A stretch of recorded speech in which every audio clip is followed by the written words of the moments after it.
Welcome to another session. I hope you are well. This is the second part of a series of conversations around a central theme. The topic of the theme or the series is Men of Honor. In today's session, I would like to pose three questions. These questions, I think, will be of some benefit to you. They have been of benefit to me.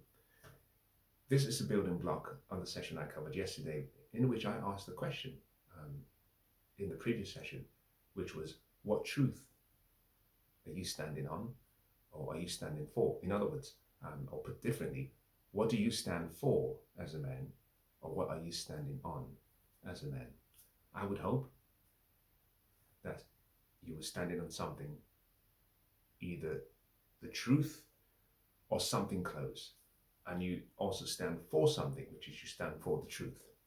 Now, the first question I have in today's session, recognizing, and perhaps this is a preface, in the previous session I asked another question which had to do with who are you? The core question was, how do you define yourself? Profession, your hobbies, your personality, your lifestyle, your relationship status or your relationships? Who are you? The first question in today's session is, where are you? Where are you?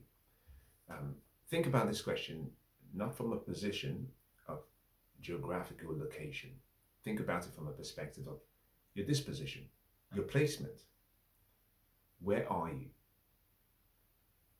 Are you in the right place? Are you out of place?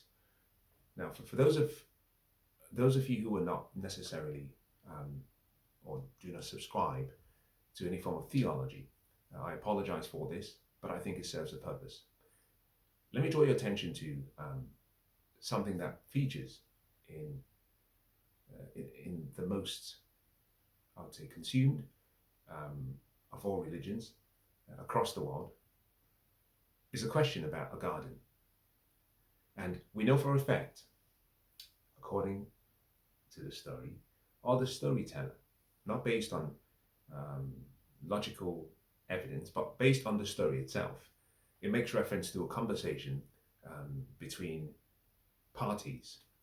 The first question that was asked of the man, and I remember I am addressing this to men, at the point, let me take a step back. I think this is important. Forgive me for those who don't believe in this form of philosophy. There is a garden, so the storyteller says, and in the garden is placed two people, a man and a woman, with very strict instructions on what to do and what not to do. In the garden is a tree. It's known as the tree of knowledge of good and evil, the knowledge and the tree of life. The instructions are as follows to the man. You can eat of any tree. You can abide by all of these laws. The trees representing principles and laws and dictates and directions and norms. But there is one you must avoid. The one in the middle of the garden. Please avoid it. Please was not necessarily used, but it was inferred. Avoid that tree. For whatever reason, both parties consumed the fruits of the tree. And what I found fascinating is the voice that came to both parties, but more specifically speaking to the man. Here is a key part of what you must take to heart as a man. I said in the session number one that the great warriors of the past noted that a city is fortified when it is built of men rather than when it is built of bricks. It's not what protects you physically, but what is within you as a man. And we have boys, we have men. You can have the best structure, but if that city is filled with boys, even if invaders or the enemies cannot come through, you will find the self-destruction within, which will be even worse than the enemy attacking from externally. But if you have a city that does not have enough bricks, as doesn't have, you might say, city gates or city walls, but you have strong men, good men, honorable men, men of character, men of sincerity, and men who stand for something, then those men will defend the nation to the death. That the movie 300 rings in my mind as I speak. The point was, going back to the Adam analogy and story, even if it's just a story, the first question that was asked of the man is not why. It's not what did you do. It's not why did you do what I asked you not to do. It was a question about placement. Where are you, Adam? Where are you? It was a question about disposition. Have you moved away from your function? Have you shifted? Have you fallen short of a responsibility, the roles that comes with manhood? Have you neglected the wisdom of the ages? Have you neglected good counsel? Where are you? Was the question. And so I bring this as a first question to you. Where are you? Now think about that in your life and answer the question, where do you think you are? Obviously, if I were to ask myself the question, my answer would be different to you.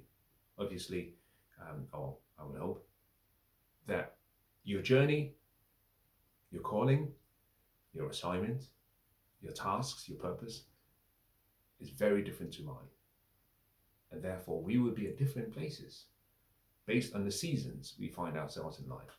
So the question about disposition has to do also with the season in your life. You can be in the right place, but at the wrong instructed time.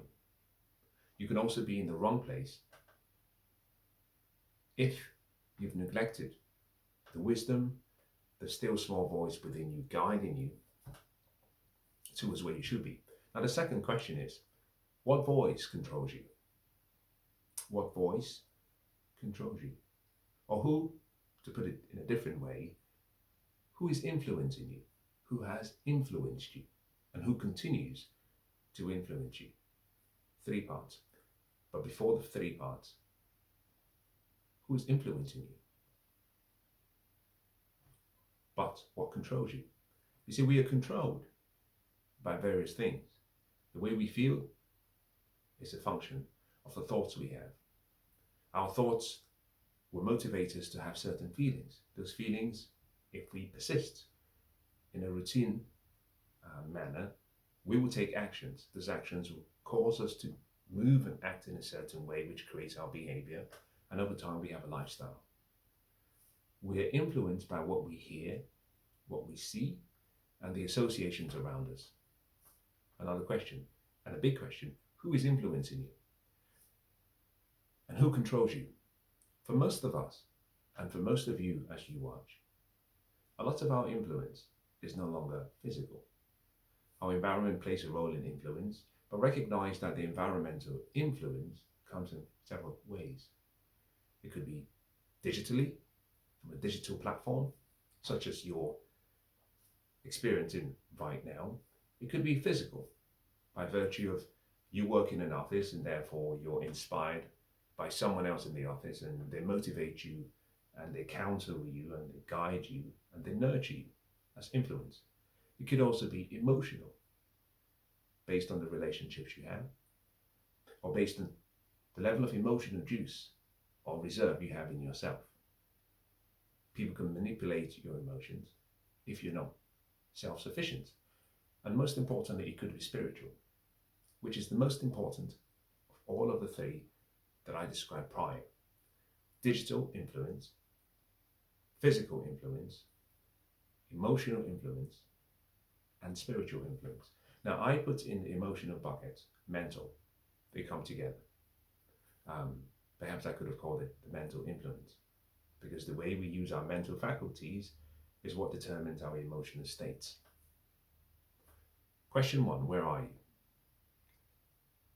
Question 2, who influenced you? Who is influencing you? And who continues? And who will influence you? You know, every day we are asked to stand guard at the gate to our hearts and our mind.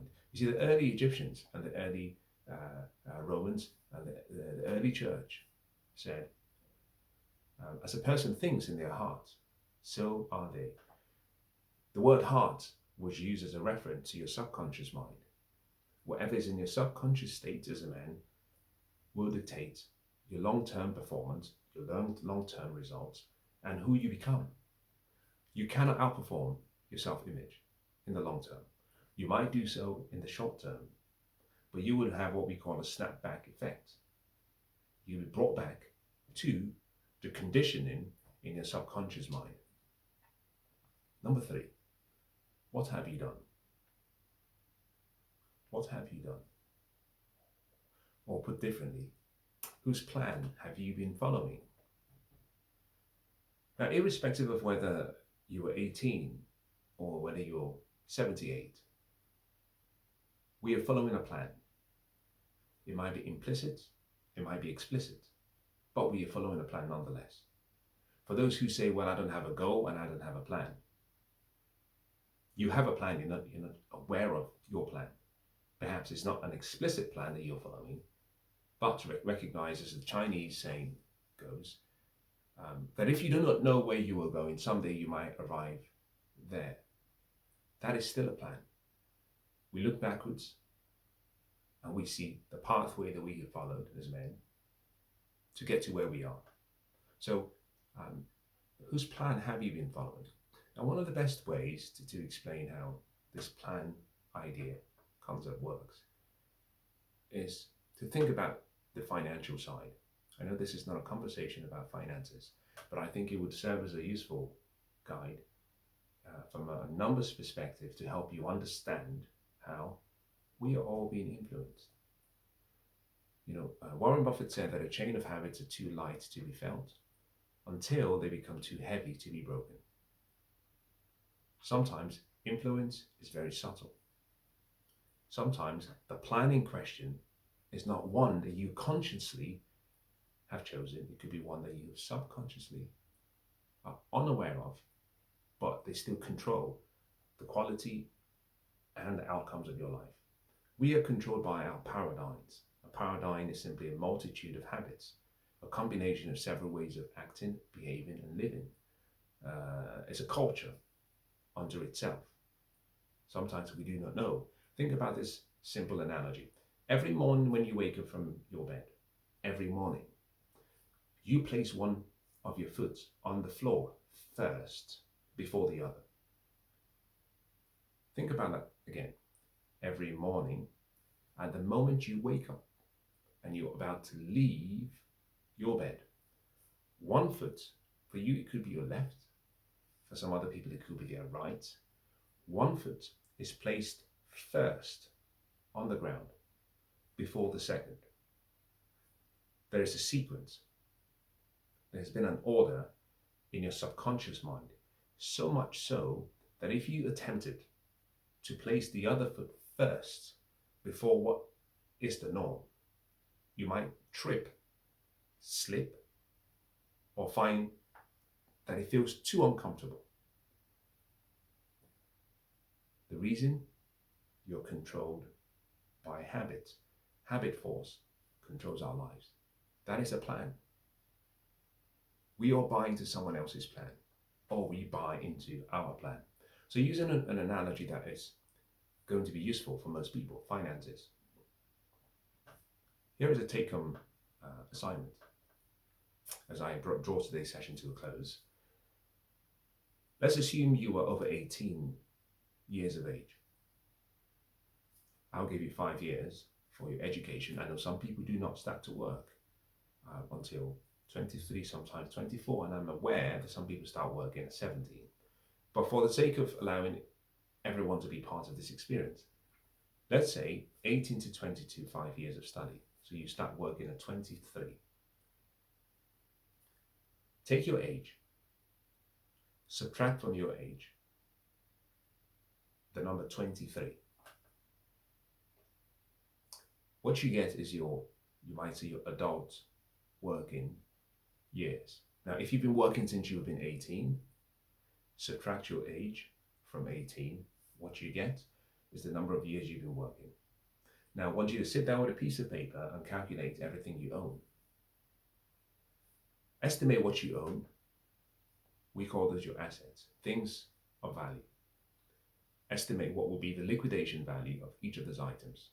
Not what you would like to get for them, but the liquidation value. That liquidation value allows for adjustments for taxes. In this particular instance, let's assume you come up with the number 100,000. I would ask you to subtract or multiply that number by 85%. So multiply by 85% or subtract 15%. And this is because most people over-exaggerate the value of their assets and they downplay the value of their liabilities. When you have gotten the number, in this particular example, 85,000, so we started with 100,000 down to 85,000, that is the total value of your assets, liquid value. In other words, what you could get if you sold all the assets, 85,000. Now, think about what you owe, all of the liabilities you have.